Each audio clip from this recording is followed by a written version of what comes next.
Hello, everyone. Welcome to the fifth installment of our High Elevation 5 Needle White Pines 2025-2026 Science and Management webinar series.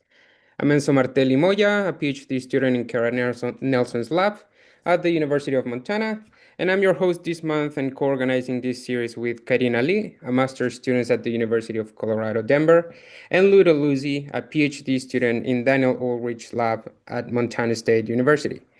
We have another great presentation for today, and I'd like to start by introducing our board member, Erin Clark, who will share a few announcements with us. Welcome, Erin. Hello, and thank you all for being here today for this fantastic webinar.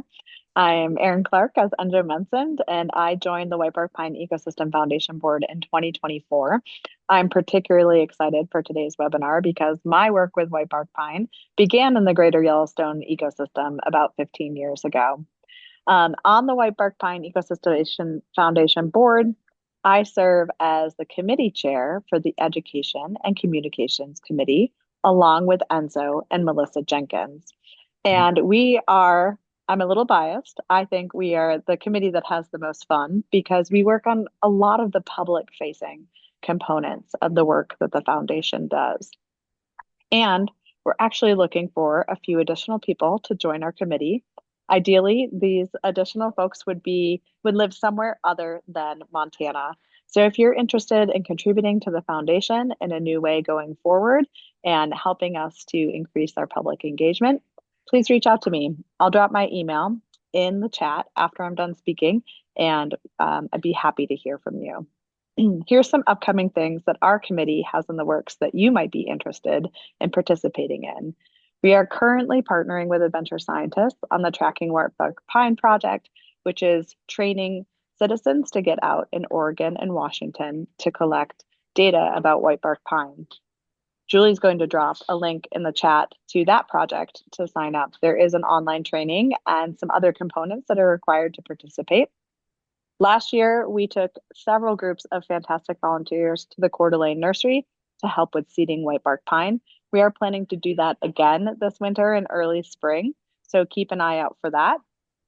And we're also collaborating with the Ski Committee on doing a series of events that's highlighting our adventure scientist projects, as well as our newest ski area certifications. And we actually have quite a list of new ski areas coming online as whitebark pine friendly this year. Our next event will likely be in early March at Crystal Mountain. So if you're in Washington, pay attention to our emails to learn more about that. I'd like to remind all the students who are participating today that student grant proposals are due February 14th.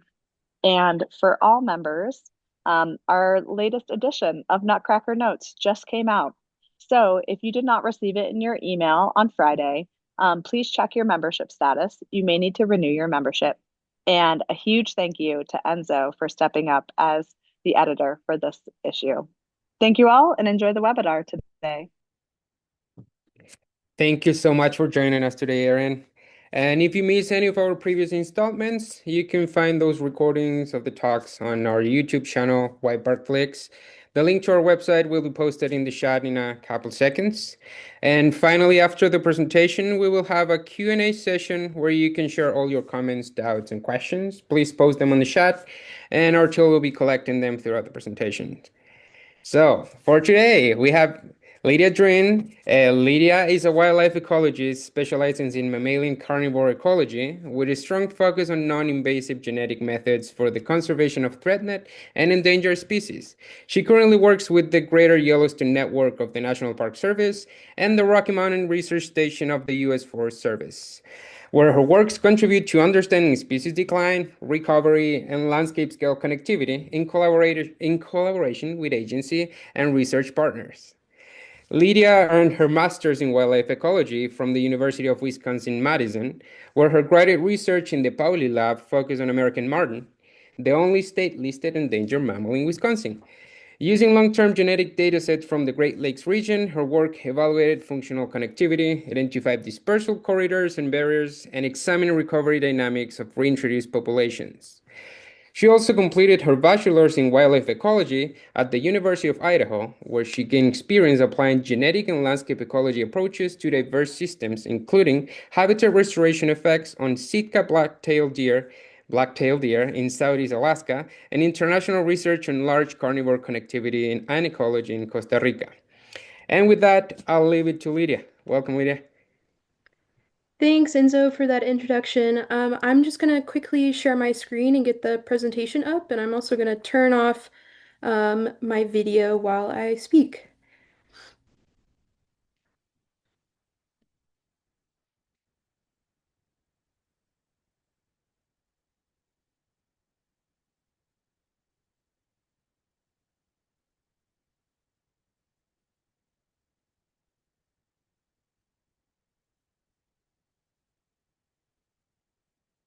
Okay, I just want to confirm that folks are seeing my presentation.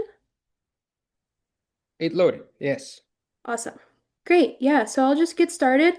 Good afternoon, everybody. Today, of course, going to be speaking about whitebark pine, but in the Greater Yellowstone ecosystem specifically. I'm going to be introducing work that's ongoing to quantify the impacts of disease, pests, and fire on tree mortality. So, with its unique history of disturbances over the past several decades, the GYE presents a particularly interesting case to study whitebark pine and develop our models of survival. Once ultimately joined by models of other population vital rates like fecundity and recruitment, I hope that this work can go on to inform conservation actions for whitebark pine recovery by identifying areas of greatest risk for mortality in addition to predicting population trajectories. I do want to note that the work that I'm presenting today is preliminary, so we're going to keep things kind of a little surface level. It'll be a little shorter talk today for all of us after our holiday weekend there. So globally, forests are experiencing significant changes. That's produced not only declines in forested area, but also increasing fragmentation, of which ecologists have long recognized that this can have notable impacts on global biodiversity, as over 78% of threatened species are associated with forested ecosystems. Large and intact landscapes are especially sensitive to that forest degradation coming from things like anthropogenic development, climate disruption, and increasing ecological disturbances, and they exhibit steep biodiversity declines as a result, suggesting their disproportionate importance for global conservation. One of these such landscapes, the Greater Yellowstone Ecosystem, is one of the largest temperate ecosystems globally, where it spans about 22 million acres and is capable of supporting large ungulate migrations, a complete carnivore guild, and numerous rare and federally threatened species like Yellowstone sand verbena, grizzly bears, and whitebark pine, of course, which was recently listed by the U.S. Fish and Wildlife Service as federally threatened in 2022. As a high elevation conifer, whitebark is not only a keystone species, but also a pioneer. So, as a keystone species of these subalpine systems, whitebark provides many ecosystem services. Specifically, it's a primary source of not only community diversity, but also structural complexity. And this comes together to help create cover for wildlife as well as snowpack retention. Whitebark is also a pioneer. Seedlings readily establish in open sites and after disturbances like fire.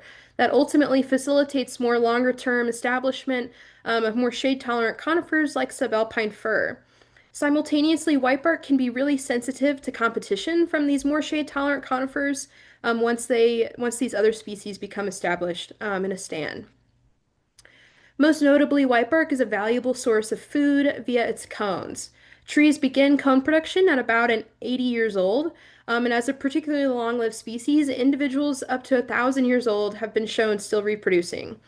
Whitebark exhibits masting, with heavy cone production occurring a few times per decade in the GYE, and cones produce many large seeds that are quickly predated upon by efficient Clark's nutcrackers who cache seeds over 30 kilometers away. Nutcracker caches are the primary method of dispersal for whitebark, which then germinates in the typically open, sunny cache sites. So, because of the distance between the seed collecting site and the seed cache site, whitebark pine forms unique patterns of genetic diversity. Individuals merely feet apart from each other may be incredibly genetically different due to that nutcracker caching.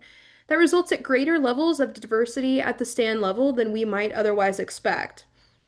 Further, due to birds caching multiple seeds in a single cache, Clumps of closely related trees often result. That developed stands comprised of numerous but distinct family clumps, which is pretty interesting to me. Other animals also rely on raiding these nutcracker caches or accumulating their own. Red squirrels and other rodents predate on seeds, with squirrels accumulating large middens that are frequently raided by bears. The significance of whitebark for grizzly bears is well documented in the GYE. In the fall, grizzlies will forage almost exclusively for seeds in heavy crop years. That can amount to up to two-thirds of their energy accumulated in a single season. Consequently, whitebark has a pretty strong influence on grizzly bear demographics, even impacting things like adult survival and litter size.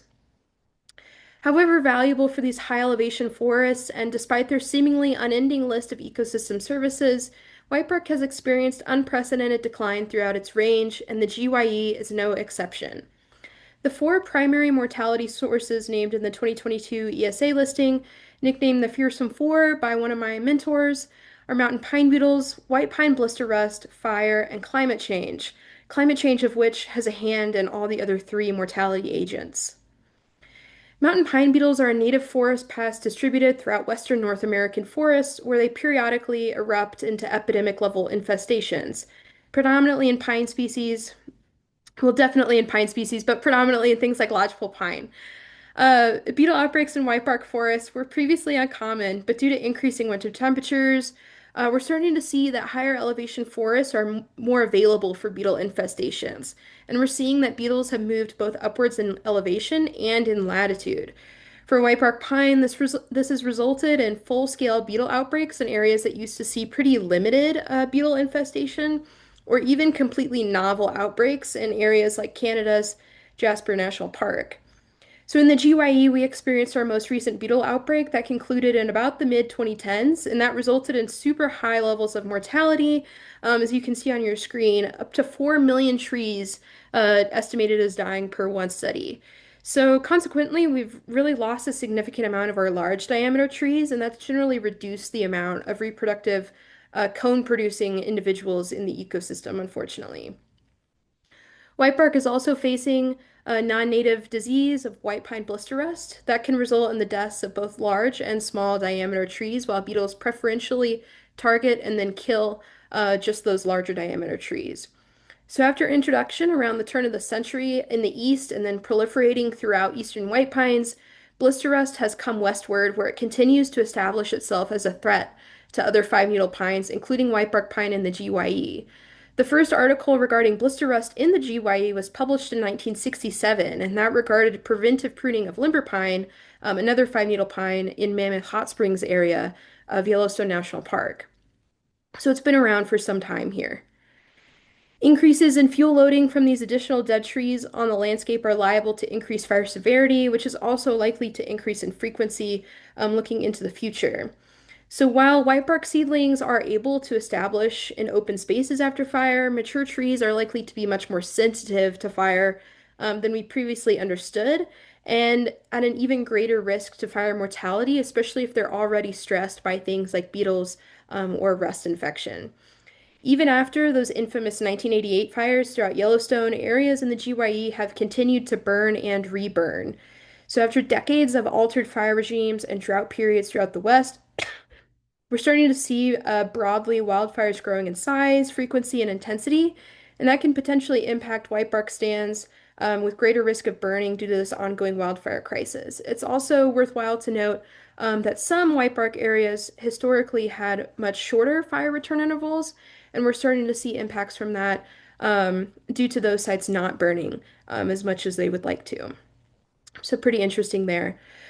So after the recent beetle outbreak and that loss of those older, larger trees, there's been a shift again towards smaller whitebark in the GYE, and that's resulted in concerning disruptions in cone production.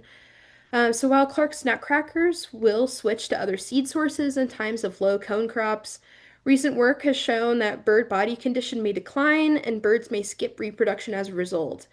So some immediate impacts there. We're also seeing bears potentially facing increased mortality during low cone crop years and increased human-bear conflict as bears are leaving those higher elevations in search of food. As the quote, "Water towers of the West, the role whitebark is playing in snow retention and slowing melt-off is also at risk, especially at a time when water demand in the West is increasing due to our growing population in mountain towns and downriver." So, spurred by this rapidly expanding knowledge and the recent listing in the US and in Canada, restoration and conservation work for whitebark pine is on the rise. Techniques are available to successfully deter beetles from infesting or killing a tree.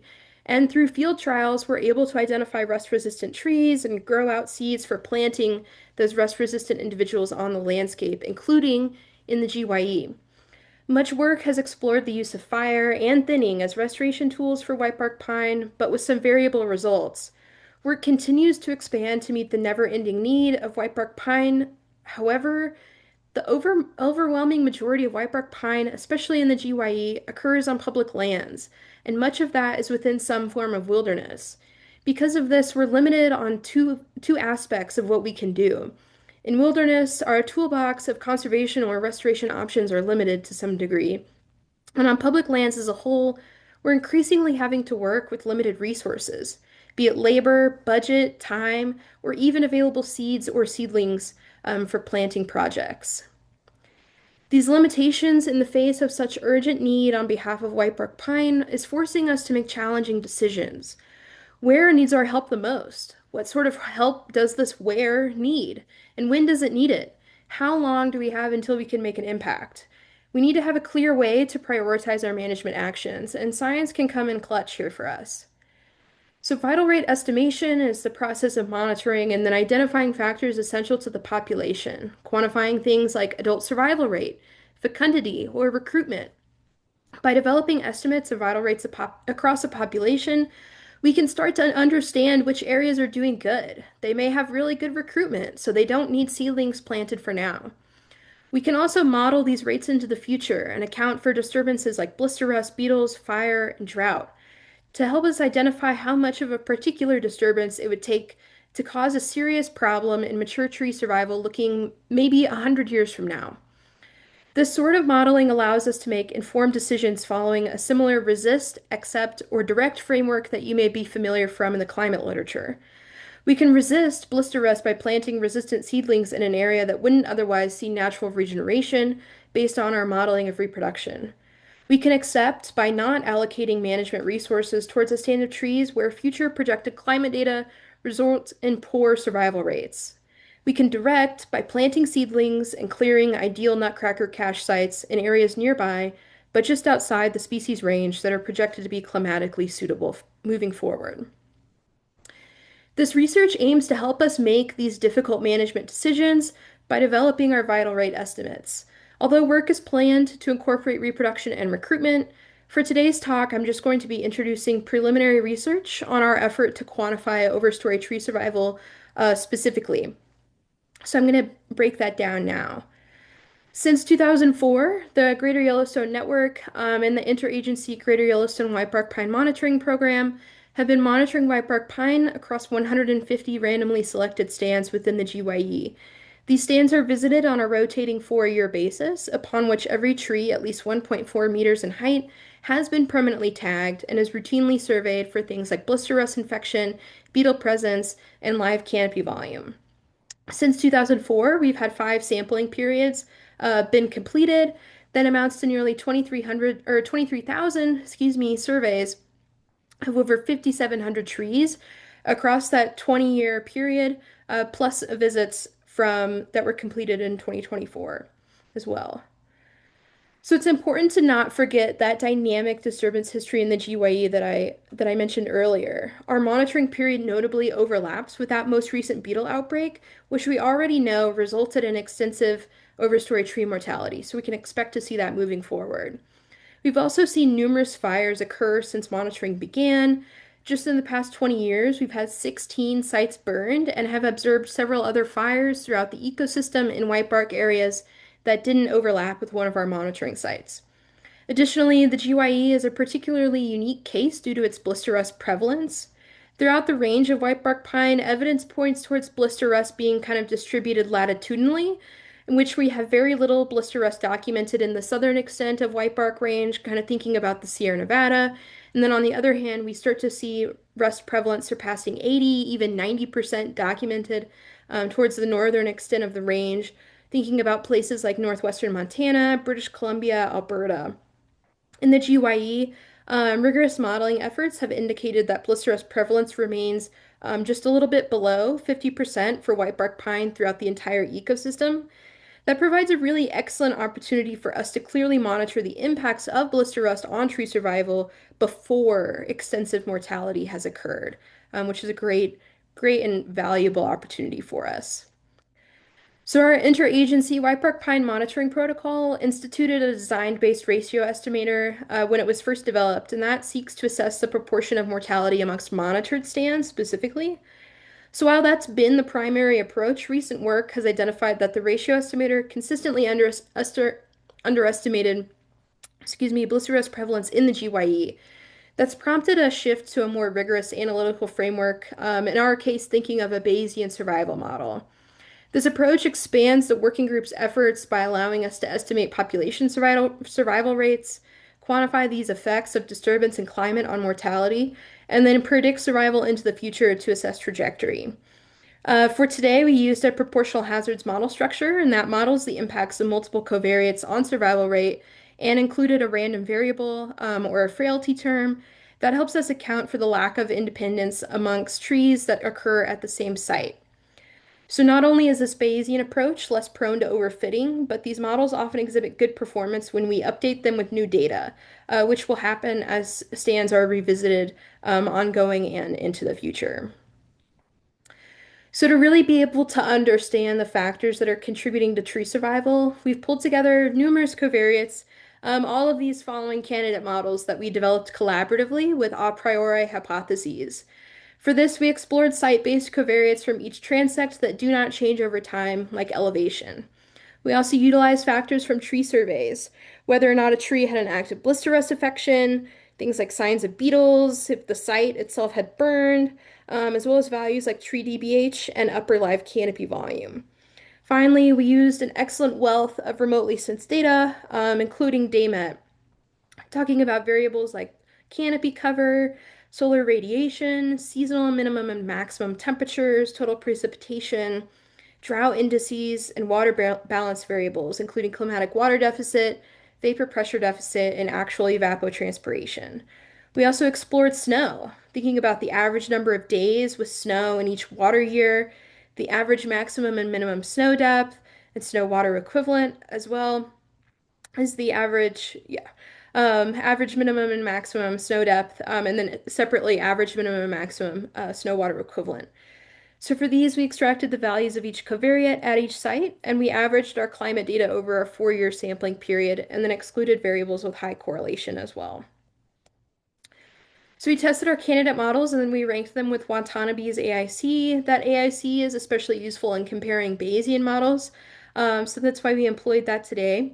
So for the sake of brevity, I've presented only our top 5 models here with just a quick summary of each model's drivers of tree survival. You'll see almost all of these models incorporate our disturbance components. They incorporate some sort of temperature or moisture component, often some representation of things like snow.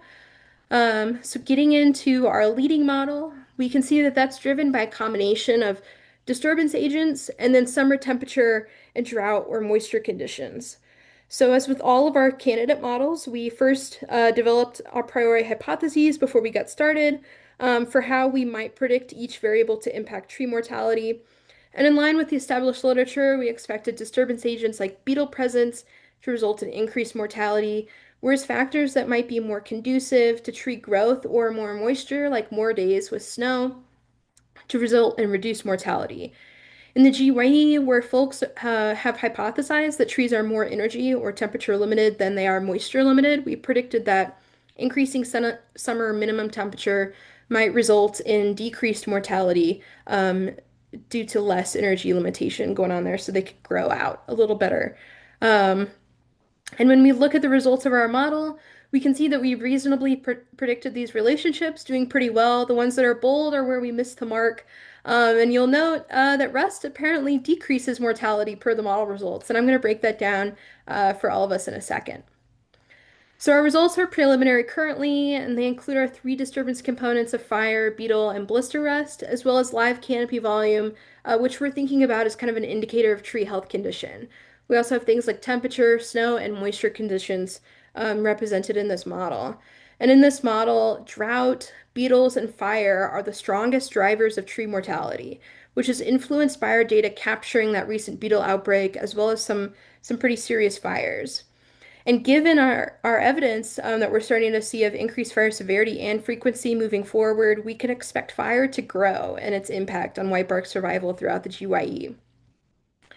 So when we consider blister rust, especially in the context of how relatively widespread it is, at approximately 50% or just under that, we might expect rust infection presence to result in a higher impact on tree mortality.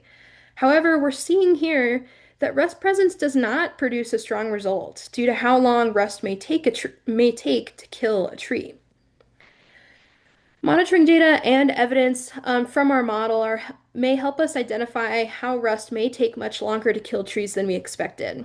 However, preliminary evidence indicates that rust may remove trees from the functional population potentially early on, with eventual death triggered more by other factors than it being infected with rust. Our blister rust model from Shanahan et al., shown here on the screen, calculates that as trees get larger or move along that x-axis there at the bottom, infection probability approaches 1, and the speed at which it approaches 1 increases through time. Our sampling periods are shown by different colored lines there. So based off of this, we would reasonably expect to see a serious consequence of rust infection on tree mortality. However, if we look at our model, we can conclude that blister rust infection status seems rather inconsequential for tree survival itself. But if we consider how trees are contributing towards the population, specifically reproducing, we can start to see the whole picture. Over half of our known reproductive trees, those that have been observed with either cones or cone production evidence at least once, have been observed with blister rust infections, over half. Naturally, trees were more likely to be observed with cones when they did not also have an active rust infection. And then once they had a documented rust infection, they were observed with declining upper live canopy volume. Specifically, for every year of rust infection, trees lost 1.5 percentage point of canopy volume amongst these reproductive trees, and that's especially critical given the value of a healthy canopy for cone production. Trees still produced cones after becoming documented being observed with rust, but they were overwhelmingly newly infected individuals, and cone production diminished with time since that initial rust observation. Even more intriguing is that most of these trees that I'm talking to you about are still alive. These trees have an average length of known infection of 13 years. Trees that died had an average length of infection of 8 years, suggesting some underlying drivers may still be unclear to us. So switching back to the model itself, we estimated a mean survival rate for the whitebark pine population across the entire GYE at approximately 0.69. That's shown in red on your screen. We anticipate this to be a conservative estimate due to the preliminary nature of the model. It's in line with our design-based ratio estimator in blue that I talked about at the very beginning, where cumulative survival was estimated at 0.74. However, we may be more interested in what's going on at individual sites or areas within the GYE, starting to think about where do we prioritize getting work done.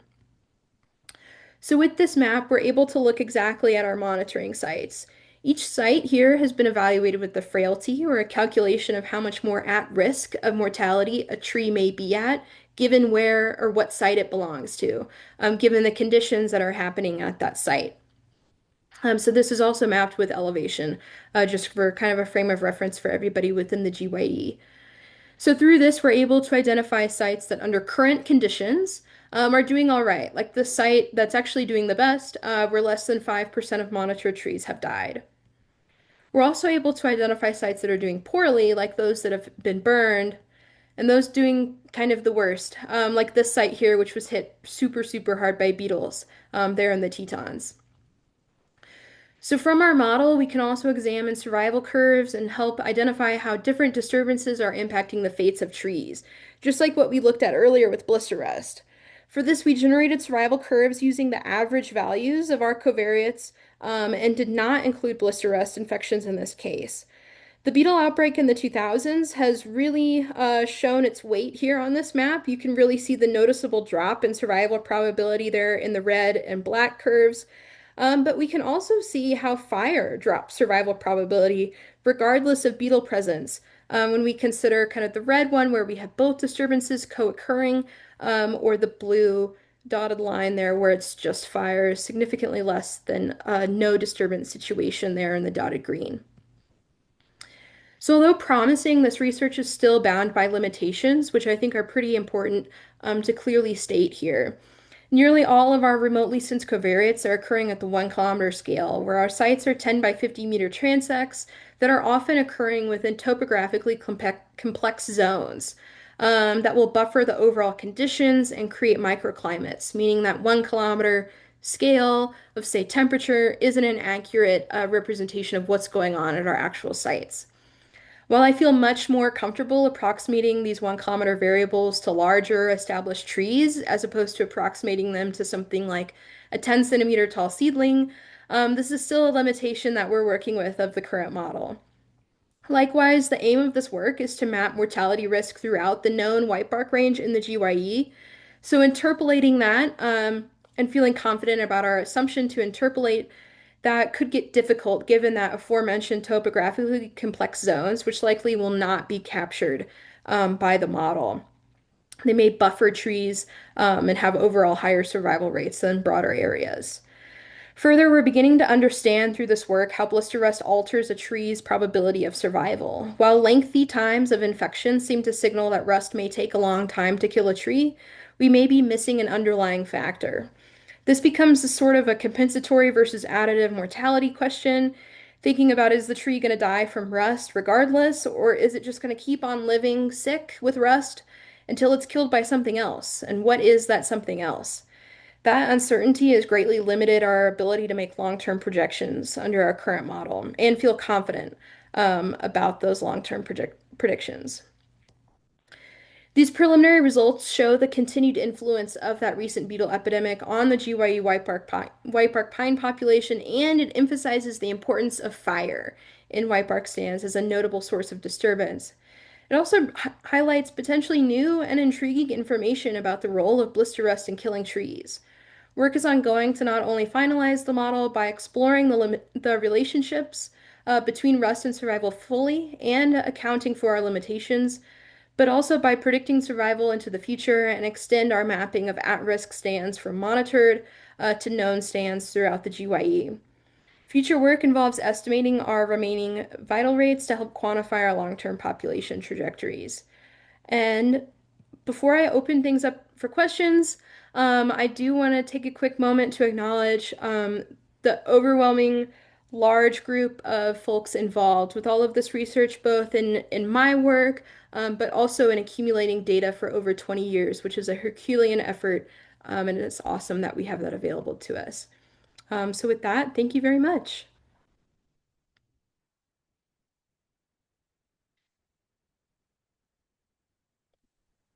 Awesome. Thank you so much, Lydia. Uh, we are going to open the opportunity for our attendants to share their comments and questions. We do have quite a bit of time left, so feel free to pop your questions in the chat now. And just so you know, if we don't have enough time to go over all of the questions, we will send those to Lydia with your contact information, and that way you can get them answered, even if we don't have time. So I can start with one question from Tova Spector. Can you clarify what you said when you say fire, do you mean wildfire or do you mean both wildfire and prescribed fire? Yeah. Yeah, when we're thinking about like conservation tools that may be available in our toolbox, I'm thinking about both wildfire and prescribed fire. There was a term that's not really used anymore, that was popular maybe 15 years ago called wildland fire use, where we start to think about wildfire as a tool in management. But when I'm referring to 16 of our sites being burned since 2004, I'm explicitly speaking of wildfire. No prescribed fire, no active management has occurred at any of our monitored sites. Great, thank you. Yeah. Um, this is a question that I had. What an interesting finding that trees that died from blister rust had been infected for fewer years than the average of living infected trees. I guess my question is twofold. First of all, how do you estimate when the tree was infected? What's that process like? And then the second part of my question is, do you have any like wild conjectures about why that might be the case? Yeah, I think I'll address the second part of your question first before um, the first part. I've been thinking a lot about this over the past, year plus that I've been tinkering with this work. I think that there's definitely something that we're missing. I'm not sure if it's kind of like a partnered response to where, say, maybe tree A is healthy, no blister rust, tree B um, is has blister rust, and then something like a drought comes along, and does the drought kill both of the trees? Then blister rust isn't necessarily a factor in mortality, but does the drought only kill the sick tree? Then we start to think about it's sick, but it needed that extra bit to kind of push it over the hump. So really what I want to spend time focusing on and have been focusing on is what is that little piece that pushed those trees over the hump to where they died and had blister rust for a shorter amount of time. How I've calculated how long a tree has had blister rust was just what year it was first observed with an active blister rust infection. So that's pretty straightforward. Okay, awesome. Thanks. Glenda Scott asked what the factors what the factors were that made a site have higher mortality risk. And I think I actually got that in my notes that the three major ones were drought, beetle kill, and fire. But I'm wondering if you saw any like major interactions between those that like came out specifically in the model. Yeah, the major effects, yeah, like you said, Karina, were drought, beetles, and fire. And that's biased just by what has occurred over the past 20 plus years of monitoring. Um, the results that I presented today did not incorporate interactions. That's to kind of keep things a little simple since this work is really preliminary. It's been worked on a lot. But for the sake of simplicity for today, given that it is preliminary, I kept the models that had interactions out of that. So it is just a really short subset of the story of what's going on. Yeah. Honestly, Lydia, I appreciated the simplicity of Yeah. it. It can get really complicated. That's great. And I also love the phrase, the water towers of the West. Did you come up with that or did you read that somewhere? I did not come up with that. One of my mentors, Erin Shanahan at Grin, came up with that and uses that a lot. So I borrowed that from her. That's awesome. Okay, Greg Donito asks, have you analyzed tree size with respect to time to death from white pine blister rust? Yeah, I'm not looking at explicitly time to death, but I mentioned at the beginning of my talk that that blister rust model has estimated ecosystem-wide prevalence at about 50% for the GYE. But when we break that down by DBH size class, we start to see that we're really almost at 100% for larger diameter trees. So speaking specifically about 10 centimeter or larger diameter at breast height. The really small trees, those less than 2.5 centimeters, still have really low blister rust prevalence. And then that middle DBH group, 2.5 to 10 centimeters DBH, kind of has like a middling blister rust prevalence. Um, we were also seeing that of the known reproductive individuals, those ones that are still alive that have that average length of infection of 13 years, we saw that the larger a tree was, the longer it was alive with blister rust. And then Diana had a great comment here of something that we're not able to evaluate, but just kind of thinking about how blister rust resistance is occurring at multiple levels. Um, she mentioned that because it's polygenic, we may have certain genes providing some defense, so it may be slowing the rate of mortality.